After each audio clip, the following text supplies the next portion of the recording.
नमस्कार, मैं मेघा सिंह स्वागत करती हूँ आपका न्यूज़ 18 के डिजिटल प्लेटफॉर्म पर। केंद्र सरकार ने 2025 की शुरुआत में ही केंद्रीय कर्मचारियों और पेंशनर्स को बड़ी खुशखबरी दी थी। 16 जनवरी 2025 को सरकार ने 8वें वेतन आयोग के गठन का ऐलान किया, लेकिन अब सितंबर का महीना खत्म होने को है और अभी तक आयोग की आधिकारिक अधिसूचना, संदर्भ की शर्तें यानी कि टर्म्स ऑफ रेफरेंस और सदस्यों की नियुक्ति का इंतजार जारी है। इस देरी की वजह से कर्मचारियों और यूनियंस के बीच बेचैनी बढ़ती हुई नजर आ रही है। सबसे बड़ा सवाल यही है कि क्या 8वें वेतन आयोग की सिफारिश लागू होने में 2028 तक का लंबा इंतजार करना पड़ेगा?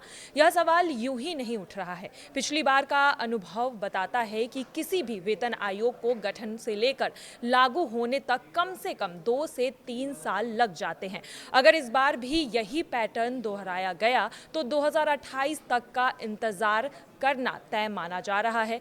अब पिछले वेतन आयोग की टाइमलाइन पर भी जरा नजर डाल लेते हैं तो 6वें वेतन आयोग अक्टूबर 2006 में गठित हुआ था।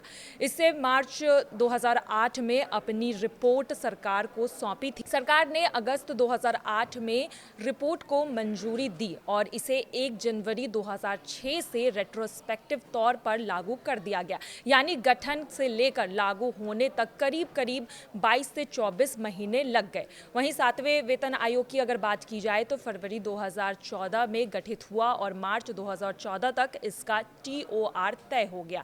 आयोग ने नवंबर 2015 में अपनी रिपोर्ट सौंपी तो सरकार ने जून 2016 में सिफारिश मंजूर की और इसे 1 जनवरी 2016 से लागू किया गया। यानी गठन से लागू होने तक लगभग करीब 2 साल 9 महीने लग गए।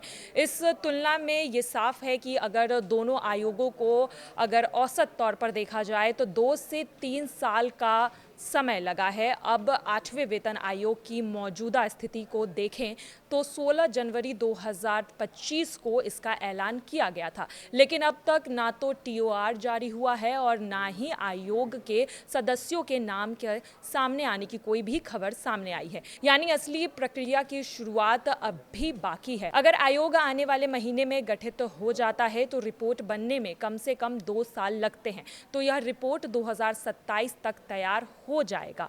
इसके बाद सरकार को रिपोर्ट पर विचार करना होगा, इसमें संशोधन भी कराने होंगे और फिर मंजूरी दी जाएगी और ऐसे में 2028 में इसके लागू होने के सबसे ज़्यादा चांसेस नज़र आ रहे हैं। हालांकि जब भी सिफारिशों की बात होती है और जब भी ये चीज़ लागू होती है तो उन्हें 1 जनवरी 2026 से देखा जा रहा है कि ये लागू किया जाएगा और इसका मतलब यही है कि कर्मचारियों और पेंशनर्स को एरियर भी मिलेगा। सरकारी कर्मचारियों के लिए वेतन आयोग सिर्फ सैलरी बढ़ने का जरिया नहीं है, इसका सीधा असर भत्तों, पेंशन्स और भविष्य में आर्थिक सुरक्षा पर भी पड़ता है। खासकर महंगाई के इस दौर में कर्मचारी चाहते हैं कि आयोग का काम जल्द से जल्द शुरू हो जाए ताकि बढ़ते खर्चों का बोझ उन पर कम पड़ सके। फिलहाल के खबरों में आज के लिए बस इतना ही। बाकी की तमाम खबरों के लिए देखते रहिए न्यूज़ 18 का डिजिटल प्लेटफॉर्म। धन्यवाद।